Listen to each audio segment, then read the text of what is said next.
Hello guys, good morning for today's video. At maaga nga ako nag-prepare ngayon dahil meron akong pupuntahan.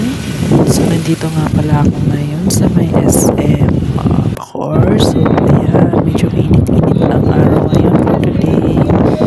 Kaya naman kailangan natin talaga magpayong. So tour guys, samahan nyo ako para bisitahin ang aking mga babies. Dahil nandun nga sila ngayon sa Kiramanga. So, ayun guys, meron akong dalang pasalubong, chicken, and so, meron din toys. So, ayun, papasok na tayo sa subdivision nila. So, medyo malapit lang naman. So, yun nga lang, medyo mainit-init kaya guys. So, yun na nga guys, at pauwi na ako for today. So, yan, bago muna pala ako umuwi, dumaan muna ako sa Santo Niño Church. So, syempre, mag-pray muna tayo para ma-achieve natin lahat ng mga gusto natin sa buhay.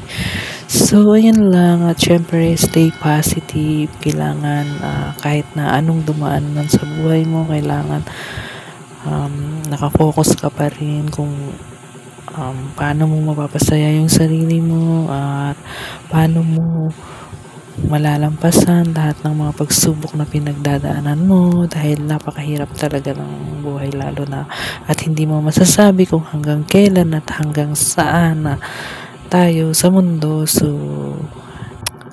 enjoy na lang natin. So napaka-thankful din naman ako dahil never naman akong pinabayaan ni God.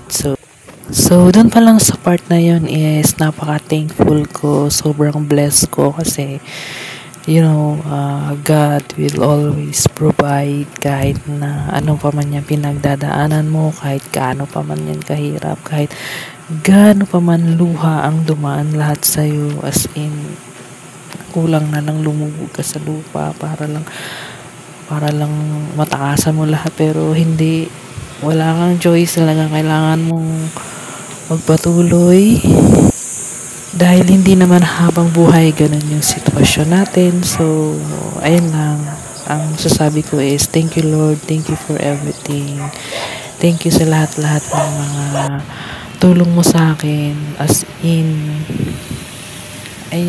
sobrang blessed ko kasi nandyan ka palagi God. Sobrang thank you, at syempre universe, thank you din.